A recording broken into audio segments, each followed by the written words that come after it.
Mbote batata ba mama bandeko boyei malamu na émission na biso ensemble parlons-en ngai oyo ndeko na bino Angèle Miezi mama na bino kaka ndenge yo lingi ko placer ngai leki na yo yaya na yo donc voilà toza kolobela makambo yo etali bana. Donc cette émission s'intitule Ensemble parlons-en. Nous allons parler des choses qui se passent en ces jours dans la vie de nos enfants. Ceux qui nous allons abonner à la chaîne Nabiso, au s'abonner, cliquez na cloche à notification. Bongo yo wana ko banda ko zwa ka émission na biso tango nyonso tozali ko sala ba émission na biso. Merci na ba oyo bozali abonné na chaîne na biso Angèle Miezi officiel TV. Merci na ba commentaire na bino bo commentaka bo emaka potango yo zo aimer ozo ko booster poete moto mosusu ozo booster émission poete moto mosusu atala yango na simana yo. Donc yebaka ko aimer surtout et kozala malamu mingi bande ko naza kolobela makambo ya somo ezo pesa nzoto malili ezo pesa ko banga nde makambo na ye kolobela na mokolo lelo bana na biso oyo bazali ko botama lelo to bakoko na biso oyo bakobotama o baso botama lelo uto bakobota maka na bamboka oyo biso toya na lingi na lobelo komoko boyebi ke na mboka oyo bakobenga na biso te.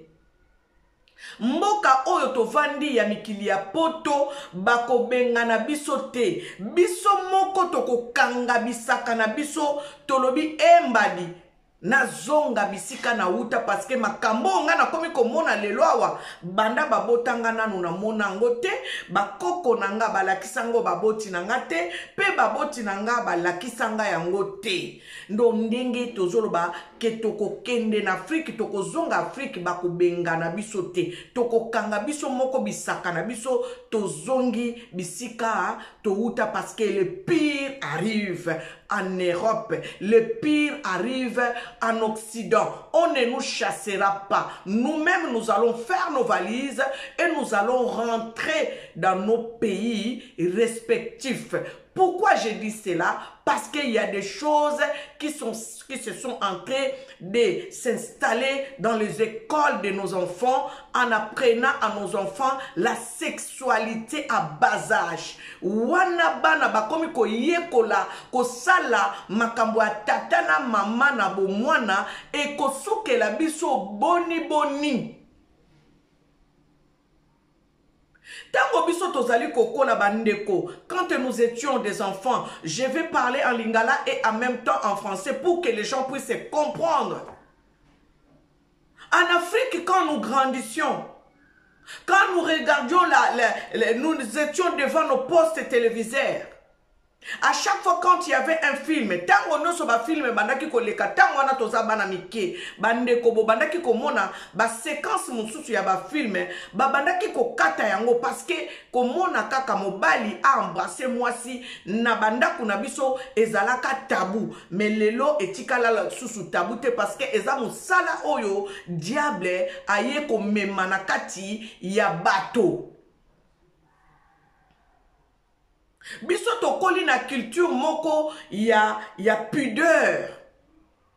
Ça veut dire que bisika papa na mama bazali bokoki kutu kotala ba scène o ezalité o ezali obscène bokoki kotala te. Pourquoi? Parce que par respect l'éducation qu'on a pu avoir dans nos familles. Parce que comme on dit que l'Afrique est le berceau de l'humanité, en nous il y a l'humanité, en nous il y a la spiritualité, en nous il y a la divinité. Donc il y a le respect. Mais qu'est-ce que l'ennemi est venu faire? Diable aye ko sala nini? Aye ko longo la biso na spiritualité. Ndenge Bible ezali koloba na kati ya mokanda ya 1 Corinthiens 2:14 soki botangi bokokende komona kuna na mokanda 1 Corinthiens 2 bokokende kotanga bazolakisa biso l'homme spirituel, l'homme charnel et l'homme animal. Ça veut dire que bisiko baza komema biso balongoli biso spiritualité bakotisa biso na l'homme charnel et longwe siko na homme charnel bakomo kotisa biso na étape ya homme animal. Nde bisika tozo kende soki to sali keba te soki to bongami te poto banda kozonga na bamboka na biso bandeko bozo bondimelanga na solola na bino pembe nazo yebisa bino makambo ekofongola bino ekolongola bino na buzoba ba distraction ezanga tina esengeli ko banda kosolola na bana na biso na kati ya ndaku ete makambo ya mwasi na mobali ezate koyekola ngo banda bo mwana na kotiela bino ba élément me botika nga nano na pusana na ide nanga ya émission o nazo salela bino na mokolo alelo awa na ensemble parlons ça bandeko tolobelaka makambo ya polémique te tolobelaka makambo ya buzoba te tolobaka makambo ezozongisa biso na kati ya nzela. L'ensemble parlons-en, ce n'est pas une émission polémique. Ce n'est pas une émission où ils allaient comme na distraction, mais ensemble parlons-en. C'est une émission qui a pour mission de nous faire revenir sur le droit chemin. Bande kotozo kende wapi balobi na Katia Occident awa à partir ya maternelle il faut babanda kozwa ba cours ya sexualité. Ça veut dire ya kosala tatana mama na bo mwana déjà babandi ko laksa bana. Ça veut dire babanda ki nanu ke mwana koki kolongola ko changer sexe na wana ba cours wana ba koma déjà ko pesa bango ke mwana soka botami mwana mobali akoki ko bongwana na ye akomi na ye mwana mwasi. Tozo kende wapi basuki wana te bakomi sikoyo ke na bakuro bazwaka bo na kati ya classe soki baza na mathématique baza na français baza na géographie baza na histoire baza na babankambo moko bakuro élémentaire bakomi kolakisa bango sikoyo mwasi na mobali basanganaka ndenge nini eza permis.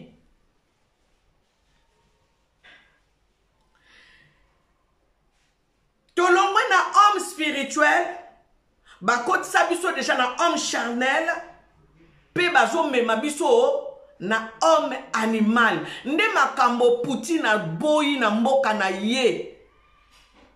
Na assemblée na bango batunaki nazana élément moko balobi pona lukango na galerie nange kozwanga ta pona nazana ba élément ebele balobi est-ce que bolingi na kati ya mabota na bino bozala na papa numéro 1 na papa numéro 2 balobi kutu na makambo susu balobi ba américain bango balingi makambo ya homosexualité makambo na bango ya homosexualité basuka nango kuna na Amérique bango balingi yango na risite nde bitumba oyo bozomona Poutine azobunda bozokanisa kaka o eza ba guerre économique eza na guerre spirituelle po alingi te bato bakotisa bato na bonyama po alobaki yango alobi balingi bayela biso une religion purement satanique. Bandeko, Nzambe aboma Sodome na Gomorre likolo ya homosexualité. Boko kende kotanga ngo na Genèse 18 na Genèse 19 na Genèse 18 bisika oyo Nzambe Abraham azo senga Nzambe alobi est-ce que okoki kolimbisa te Abraham Nzambe alobi na Abraham soki na kuti ata 5 juste na koboma mboka te mais eki komona ke ba abomination tellement elekaki bisika Nzambe akendeki koloba na Abraham alobi na moni tellement mabe eleki mingi Nzambe alobi na Abraham, alobi boye, namoni alobi, les cris contre Sodome et Gomorre, c'est un cri. Et alobi, et leur péché énorme.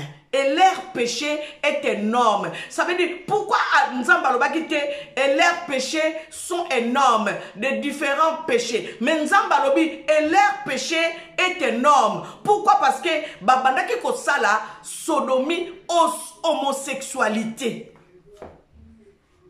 Sikoyo bato yoyo ba français surtout balobi mokonzi ya mboka ototanga ekombote mobali ya mama mukolo mobali ya mama koko mwana muke oyo tozana mboka bali falanta oya bala mama koko balobi yende sikoyo aza penzako balobi interpréteur déclencheur po yemoko na mwasi ne baza mobali mezali secret d'état balobaka ngote mwasi wana bomonaka na kati ya palais de l'Élysée azalaka mobali ba preuve ezali bato babandaki kolobela makambo wana na début ya manda na ye bamususu baboma bango parce que ezali makambo ya kobombana azaka mobali azala mwana mobali nde sikoyo amikomisa mwana mwasi nde babalana na mobali oyo bino oyo bomemaka na bandali kuna kende komela biere aye kosuye nanu bandali bato nyonso baparticipaka na koya mwana mobali wana na mboka na biso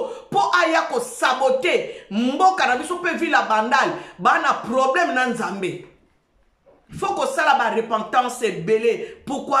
Parce que le péché est rentré.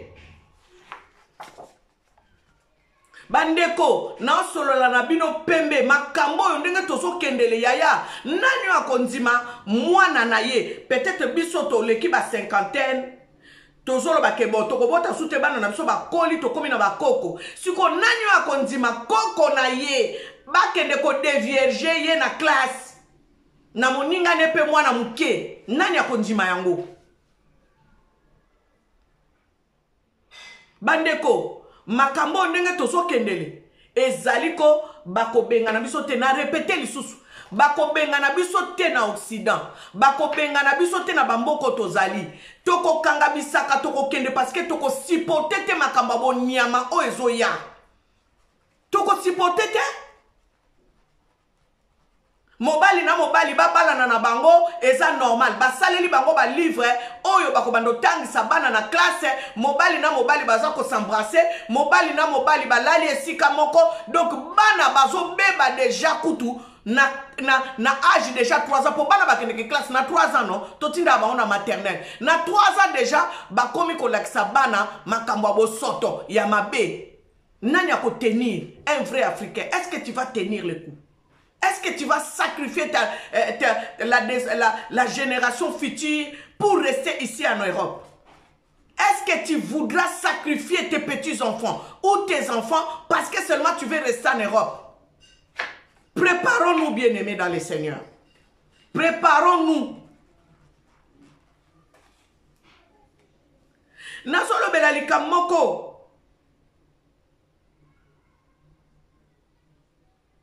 Eza pasi eza pasi pe mawa pona kotala makambo oyo bazo koptiela biso en place et puis personne ne dit rien na ba chronique na biso kaka ba makambo oyo ezotala makambo ezangi tina oyo ezopesa nzambe lokumu te nde yango wana siko nazo lobela na lobi yango ba journaliste yango ba chroniqueur ba monaka danger à venir te. Il faut Covid et yapo batuno soba banda ko banga ke kufe zalaka.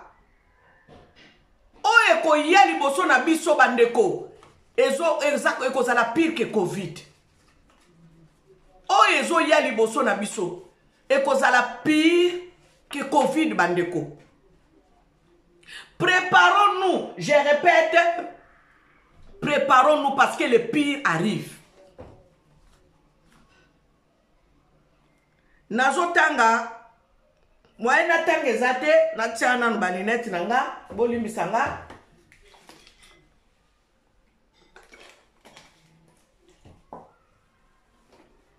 tobongama tozonga bamboka bolimbisi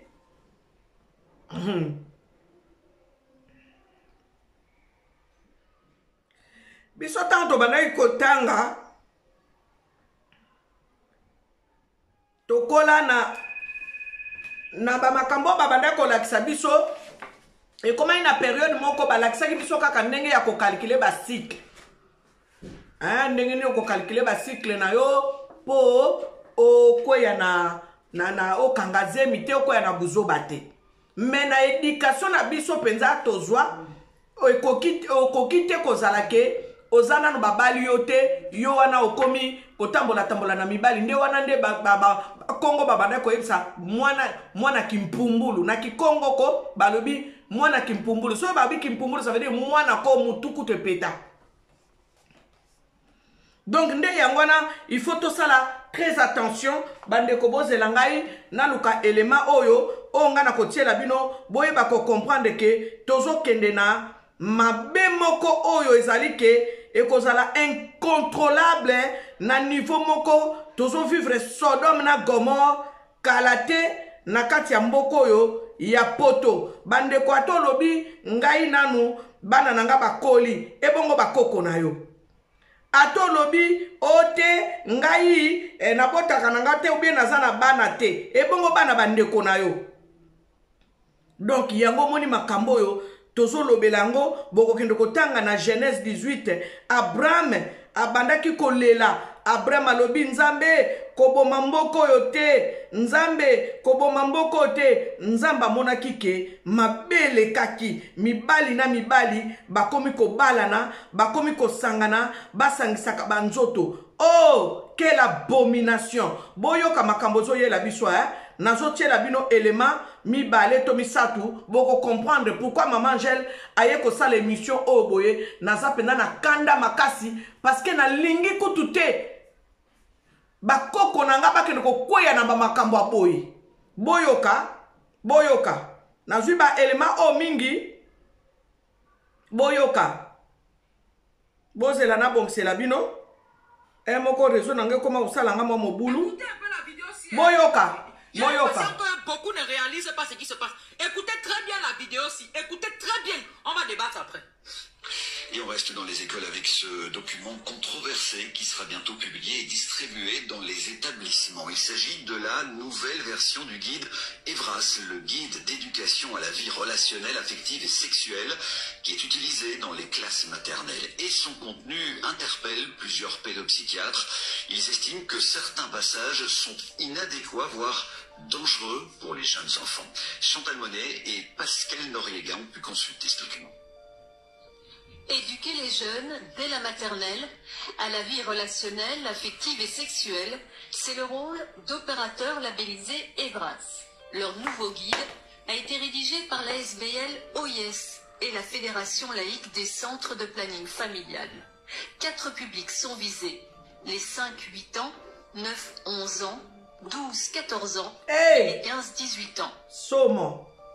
Un guide qui a parcouru cette pédopsychiatre spécialiste de la petite enfance. Il y a des parties qui sont très très bien faites, et je tiens à le souligner, mais il y a aussi des parties qui ne répondent pas du tout aux besoins des enfants, mais qui pensent y répondre évidemment, mais qui répondent à des questions que les enfants ne se posent pas. Exemple, l'identité sexuelle. Dès 5 ans, prendre conscience que son identité de genre peut correspondre ou ne pas correspondre à celle assignée à la naissance. Dès 9 ans, âge où se produit la grande partie du développement pour les corps mâles et les corps femelles, la notion de transgenre apparaît. Il s'agit d'informer l'enfant sur la possibilité de prendre des hormones ou de recourir à des opérations chirurgicales. Il y a évidemment un risque d'intrusion psychique chez l'enfant qui est potentiellement traumatique, avec un risque de conséquences sur la santé mentale au long terme et même sur la vie sexuelle d'adulte. Et de toute façon, l'enfant qui ne se sent pas dans le bon corps va de toute façon manifester à un moment donné de manière assez spontanée en fait. Et donc, il ne faut pas faire d'une rareté une généralité. Le guide prévoit aussi de sensibiliser l'enfant dès 9 ans à la liberté de choisir son, sa ou ses partenaires. Et toujours à 9 ans, reconnaître que les partages de sextos et de photos de nus peuvent être excitants et source de plaisir. Se sentir libre d'en envoyer dans le consentement. Tout à fait inadmissible. Je pense que ça c'est quelque chose qui doit être... Zambé, tozo kende wapi. Un enfant de 9 à 11 ans ne doit pas faire de sexto. Seigneur. Et s'il en fait un, c'est qu'il y a un problème il y a quelque chose qui ne tourne pas rond dans sa vie quotidienne et il faut consulter. Plusieurs associations ont leur logo sur ce guide, notamment la Fédération des associations de parents de l'enseignement officiel. C'est un très bon guide. C'est clair que tout le monde ne partage pas cette vision, mais il est grand temps que ces formations prennent en compte les problématiques actuelles. Du côté de l'enseignement catholique, c'est beaucoup plus mitigé. Quelques éléments peuvent poser des questions sur la réelle adéquation entre les contenus et les besoins des enfants en fonction des tranches d'âge. Nous restons ouverts au débat. Les associations de parents de l'enseignement catholique évoquent un dossier problématique et disent avoir été mises devant le fait accompli. Au cabinet de la ministre de l'Enseignement, on nous répond que le document n'est pas encore finalisé.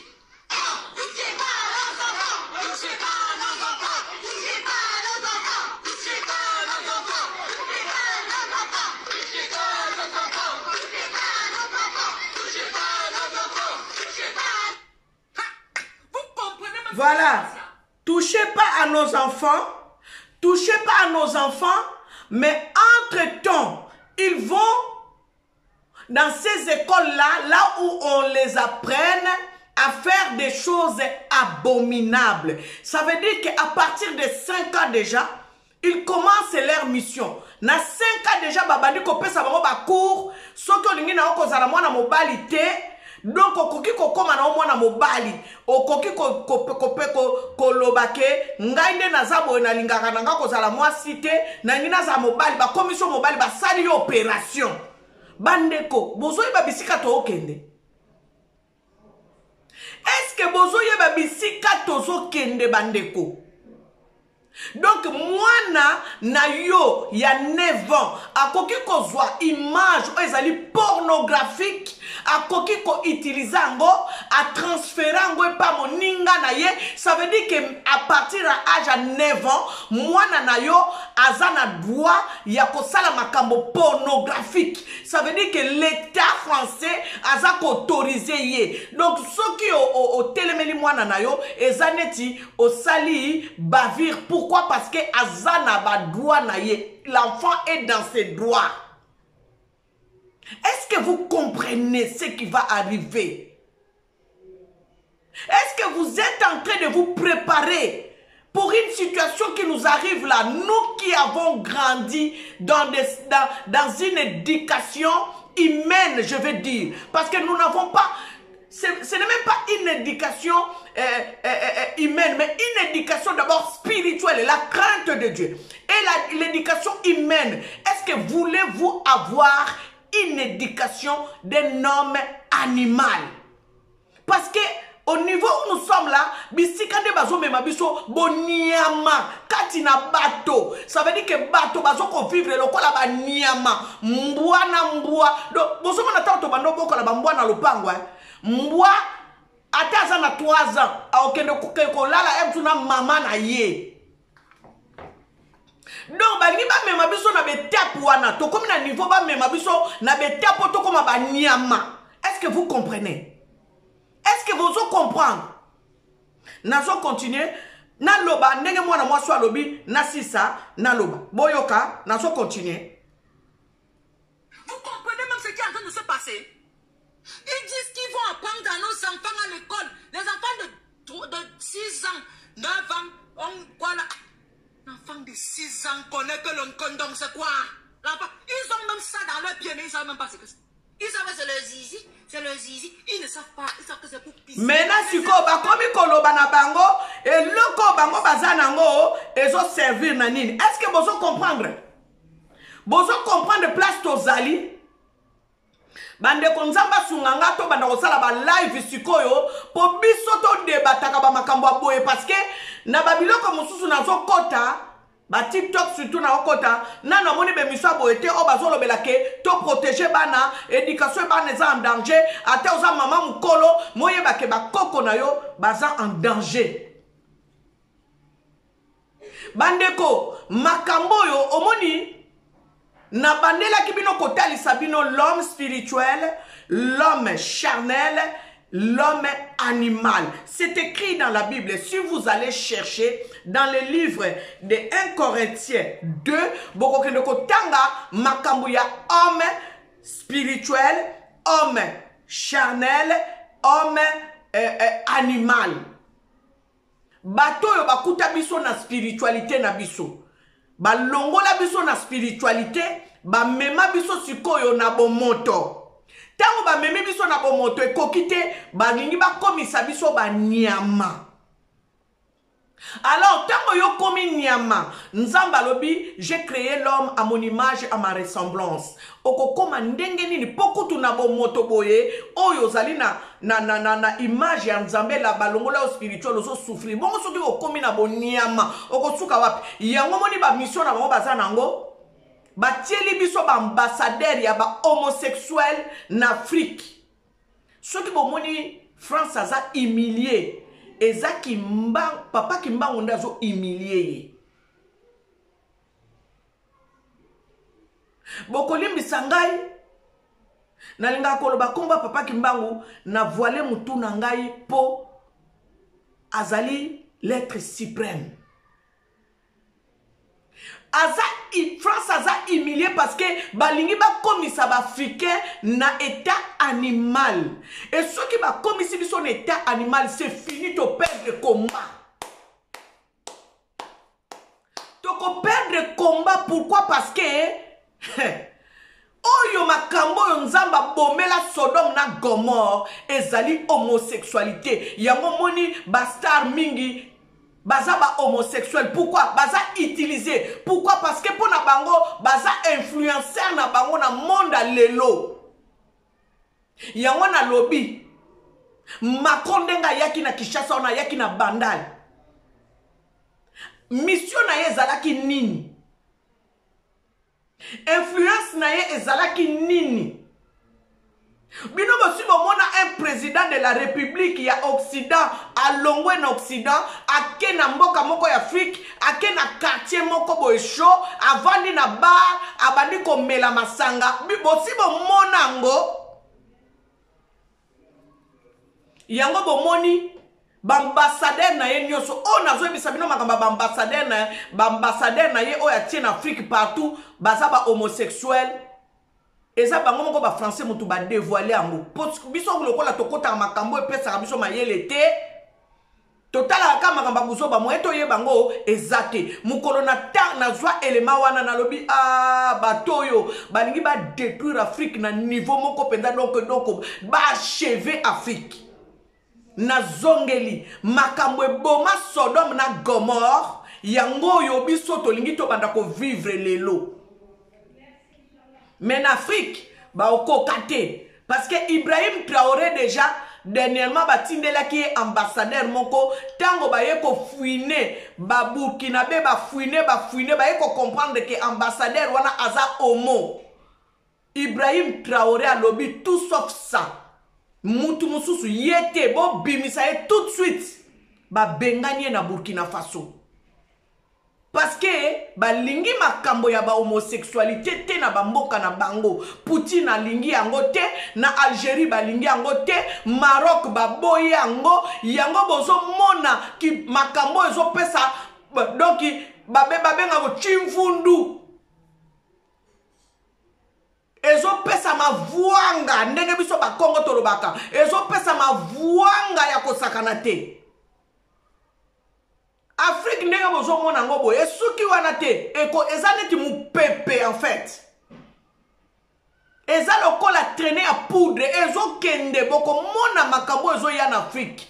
Préparons-nous parce que awa Sodome na Gomorre eza ko s'installer. Botala kaka bino moko mwana 5 ans abada ko lakisa ye makambo bo soto. O kutu na zui video yo o na zui bozela na tela bino élément oyo mwana ke classe ba ke ko dévierger ye na classe parce que ba moniteur ba salisi bango ba jewana ya papa na mama mwana za dévierger tango azongi na ndaku na ye na ndaku na bango yebisi papa na ye alobi papa ndenge tozabo elelo na classe mwana moko tosalaki je moko boye mwana mobali atiaki ngai mosapi na zizi na ngai balobi tata wana tomboka nani atindi maîtresse fallait basala pratique bazwaki théorie siko fallait basalisa bango pratique baponi siko mwana ya tata wana nde asalaki pratique bana pe ndenge bazaka na bango bana mike bayebi eloko te azongi na ndako abeteli papa na ye lisolo bandeko tozokende wapi tofongola bana misu tobenda bana matoi vomi kutuko alongwa classe vanda na ndaku bozo comprendre na répéter lisusu préparons-nous bako benga na biso te biso moko tokomona kaka ke makambo bakomo salisa biso ekomi ya bonyama tozonga yango omoni tie kokoma kutu na États-Unis balobi na Allemagne soki na États-Unis papa bali mwana na ye parce que selon la loi eza inceste te babanisa nini inceste donc pona bango kutu inceste ezoko exister lisusu te papa koki kozwa mwana na ye abotisi ye eza lisusu condamnable te eza inceste te siko tozokende wapi bandeko tozokende wapi makambo oyo nzamba bomela Sodome na Gomorre ezoya et si s'installer déjà biso tozala bana miketi to bando ta la télé soki omoni kaka séquence moko bomoni pena mwasi na mobali bapusani balingi basembrasser bomona ka bakati kwek et comme na scénario mususu pourquoi éducation tozwa yango wana ya kozala un peu pidere le respect mais toye kokota na ba makambo ya bato mususu na ba culture mususu et comme siko lelo exagéré surdosage to komi na surdose ya culture européenne to komi kolinga kozwa siko surdose ya culture européenne déjà to dénonçaka ba makambo mususu siko bazo pesa biso siko surdosage ya culture na bango bazo ndimisa biso ngo na makasi bazo kwa take siko bana po bayebi moye basala biso ngo ezate balingi ko banda ko lakisa ngo siko bana na biso mike mwana oya koli na ke sexe eza normal akoko ngela l'année à partir de 5 à 6 ans bokonisi ako kazana frère ato yo pesa éducation na ndako akozana frère te parce que yeba lakisi e bongo eza normal bozo mona culture européenne bisike zo mema biso nde yango wana omoni na kati ya prophétie magistrale kimbangu bayebisaka biso babi bokende kolanda batu mingi bakobunga bakokende kosala makambo ya mindele bandeko tobongama Afrique eza munene l'Afrique c'est grand l'Afrique c'est grand boyebi Occident Chine Europe donc Occident mobimba et kokota en Afrique 3 fois parce que l'Afrique est 3 fois plus grand que l'Occident, que l'Asie, que l'Amérique, que l'Europe. Donc nous avons de la place, pour y habiter. Préparons-nous. Si tu as quelque chose, mets de l'argent à côté, va t'acheter un terrain. Ne regarde pas où je vais seulement acheter à Kinshasa. Le Congo est grand. Ici, il y a d'autres personnes qui vivent à Toulouse, non? Il y a d'autres personnes qui vivent à Marseille. Il y a d'autres personnes qui vivent à Bordeaux. Il y a d'autres personnes qui vivent à Lille. Il y a d'autres personnes qui vivent à Amiens. Donc, chez nous aussi, tu n'es pas obligé d'aller vivre seulement à Kinshasa. Tu peux aller vivre à Mwanda. À Mwanda, là-bas, il y a la plage. Tu peux aller vivre en Banzangou. En Banzangou, il y a un climat comme l'Europe. Tu peux aller vivre à Kisantu, tu peux aller vivre à Lubumbashi, tu peux aller vivre à Goma. À Goma aussi, il y a les climats comme en Europe. Tu peux aller vivre partout au Congo. Préparons-nous, achetons des petites terres et commençons à bâtir des maisons pour nos enfants parce que nous allons repartir. On ne va pas nous chasser. Les choses qu'on va rencontrer ici, c'est ça qui va nous pousser à repartir chez nous. Parce que tu ne voudras pas qu'on puisse te rendre à un état animal. Coucher avec ta fille, couche avec ton fils, que ton fils couche avec... Et ça normal, que tout ça qui est de wapi. Mais ma cambo, ma chronique, ma colobelangote. C'est pour cela que je suis venu vous alerter. Parlez à nos enfants. Parlons à nos enfants. Parlons à nos enfants. Dites à vos enfants que ça, ce n'est pas notre culture. Nous ne sommes pas obligés de manger ce qu'on nous donne. Comme j'ai entendu une Burkinabèse qui avait parlé à Macron une fois dans une conférence que la France, sa marmite est tellement sale qu'elle est à requirer. Il faut que la France requiert sa marmite. Sinon, si elle continue à préparer dans cette marmite, elle ne mangera pas. Donc nous devons dire à nos enfants que la France est en train de préparer dans une marmite sale. Il ne faut pas manger la nourriture que la France est en train de préparer dans cette marmite-là qui est sale. Bien-aimés, c'était quelque chose que je devrais dévoiler en fait. Peut-être que yo maman nano yo ki makambo te, peut-être que na français ozo comprendre te makambo zo leka. Yango bomoni na lobi na français muke nazo loba pe na lingala. Pourquoi? Parce que makambo balingi batie la biso na kati ya mboka oyo eko benganisa biso mboka oyo. Biso moko toko zwa biloko na biso bisaka na biso ba valise na biso ba click et clac na biso toko zonga na bamboka yangwana.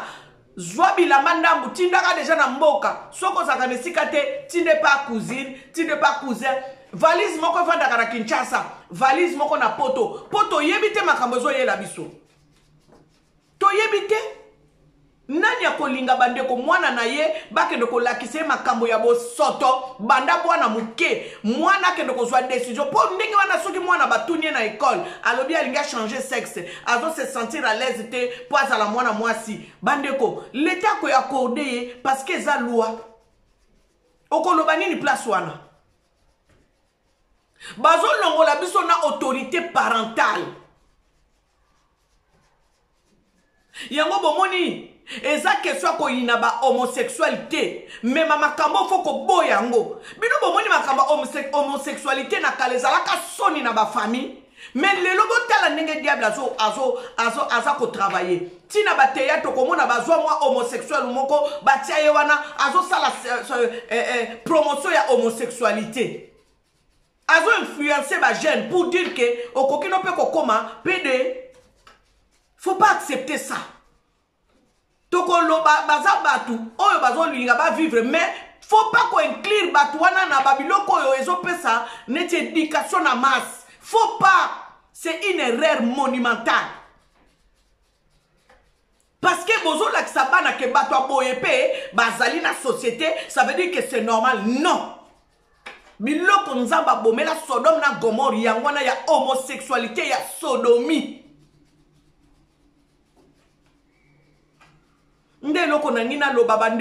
Attention. Alors, pour que cela ne puisse pas se faire, nakati libota na yo, lakisa bana ko banga nzambe, lakisa bana ke Afrique eza malamu, lakisa bana culture na yo, lakisa bana tradition na yo, lakisa bana ndenge biso to kolela, bana na biso lelo bazokola neti biso te, biso to zalaka soko lamuki, botala ka exemple, yango omoni ezaka mawana pasi. Biso tozaka soki olamuki na tongo okosani obando sala musala na ndaku okomboli lopango okomboli ndako osokoli ndako osali serpillère na ndako osilisi onde place wana kokende kosokola nzoto osokoli nzoto bongisi nzoto obando préparer petit déjeuner pour servir bato bakomela petit déjeuner mais lelo botala bana na biso lelo connecté 24 heures sur 24 heures na réseaux sociaux et c'est là où ils apprennent de mauvaises choses. Ils sont complètement détachés de notre culture, de notre façon de vivre.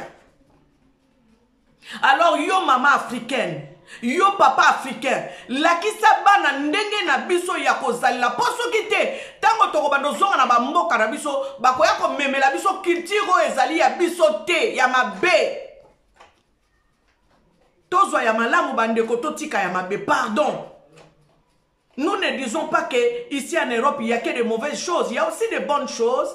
Prenons ce qui est bien pour nous, pour aller construire notre Afrique, mais ne ramassons pas ce qui n'est pas bien pour nous. Ne ramassons pas. Ne mettons pas dans notre sac de bénédiction des oranges pourries. Sinon, ça va abîmer toutes les oranges qui sont dans nos sacs. Nous sommes venus ici, nous avons appris beaucoup de choses que nous pouvons exploiter pour faire émerger l'Afrique. Mais ne ramassons pas des oranges pourries, s'il vous plaît. Donc voilà, je voulais vous parler de cela. Attention à nos enfants. Faites attention, vraiment, parents, grands-parents.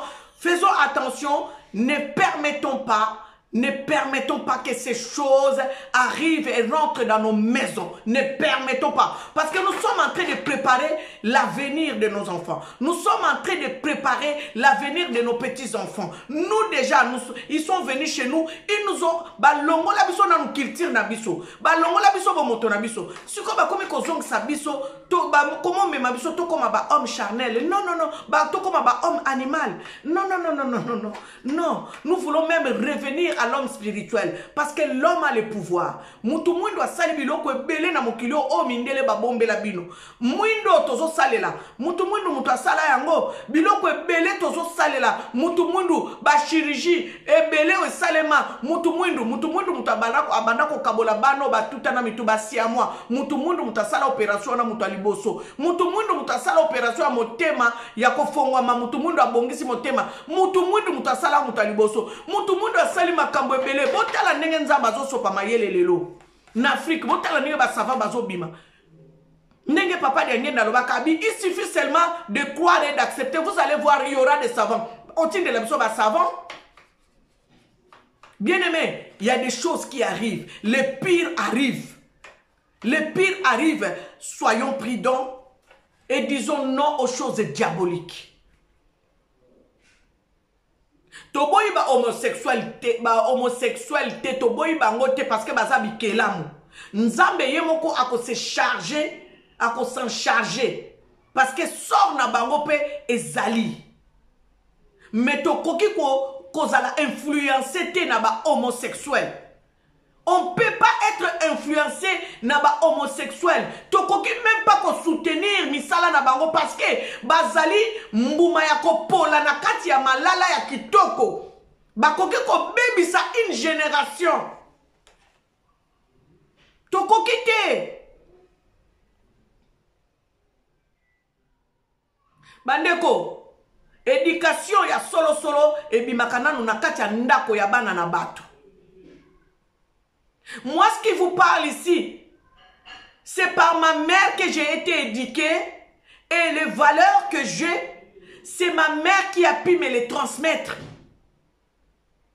Et donc, moi aussi, je suis obligée de transmettre à mes enfants les valeurs que j'ai apprises chez ma mère, dans la maison de ma mère. Ma mère était une éducatrice sociale. Et donc, elle m'a appris de bonnes valeurs. Et c'est ces bonnes valeurs-là que je transmets à mes enfants. Donc, biso pe tout ça l'effort. To yebaka ko transmettre ya malonga ya malamu pa bana na biso. To lokota nyoso ya kimundele te bandeko.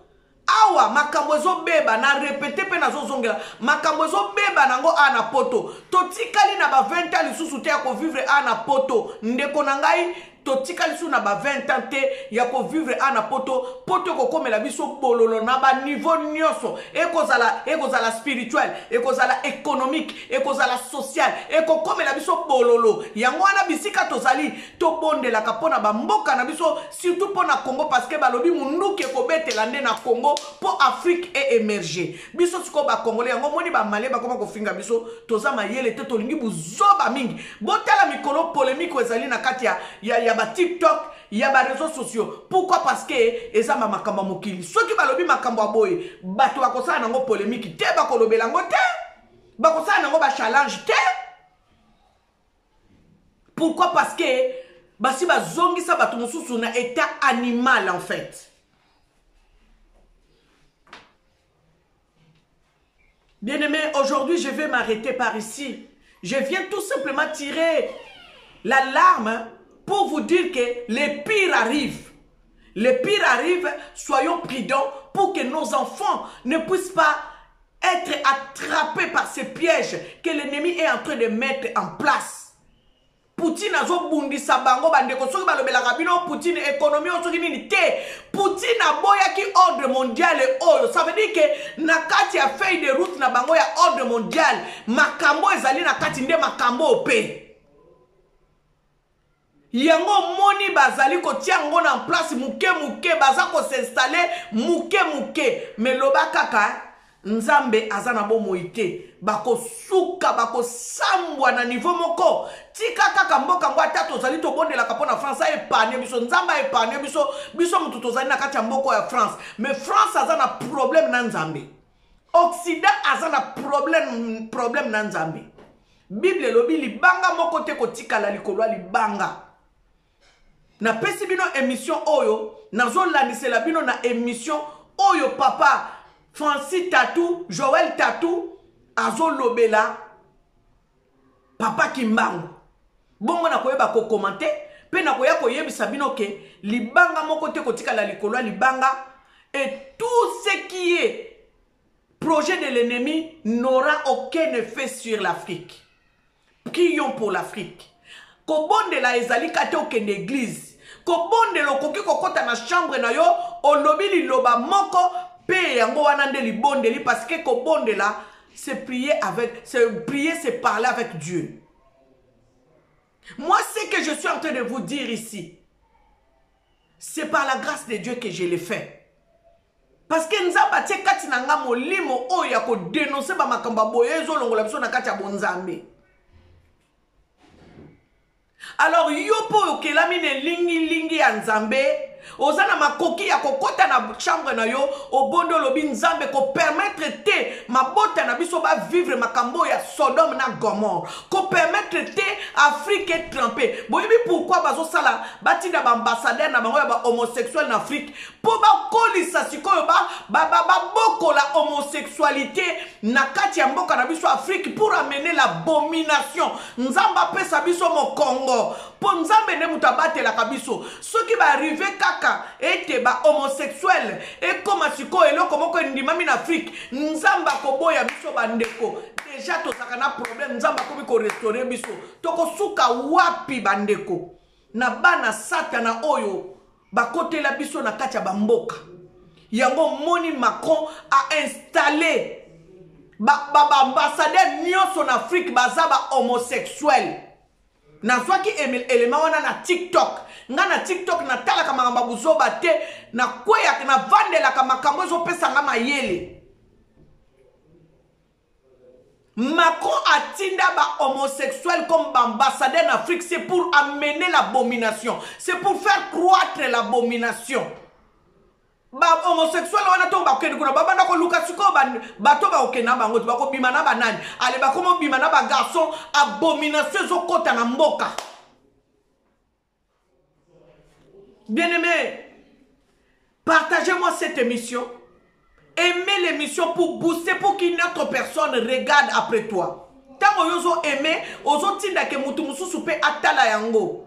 Na YouTube, tant que aimez boye, mutu mususu pa kotala nenge ka yotali, bo kabole langue émission, bo aimez émission, bo commenter, bo loba oh bino bo penser na émission auto ucho sala oyo. Et sengeli to loba to partager batu mususu atala ka télévision yoka ka français bien te ndenge na lobi na lingala boye bayebake na katia ba kelasi ya bana bakomi ko apprendre éducation sexuelle. Donc maman tango mwana kende ke kelasi bondela ka pona mwana tikaka mwana naona maboko ya Nzambe batela yebisi ko bapona ka batu bakosala pratique mwana na oba mona ka ete.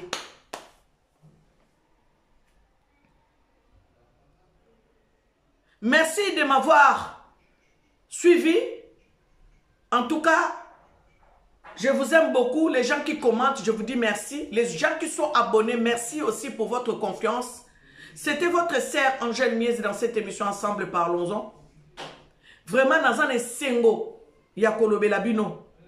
Na ngina commenter makambo ya ya suki nanga ndeko mususu atunaki nga question ya makamba suki bomoni suki kozala mwana mwasi ezali kaka teke otia ba make-up otia ba meshe bele na mutu otia suki ba kabelo te o suki nanga na bokola kango na sina yebisa bino mukolo mususu na bokola yango na huile d'olive. Donc voilà na lobaka suki na zuita na relaxa bino ndenge nga na sala ka suki nanga na ndenge kola kaboye na za na besoin perite. Donc voilà, aimez l'émission, que l'Éternel et Dieu Tout-Puissant vous bénisse abondamment.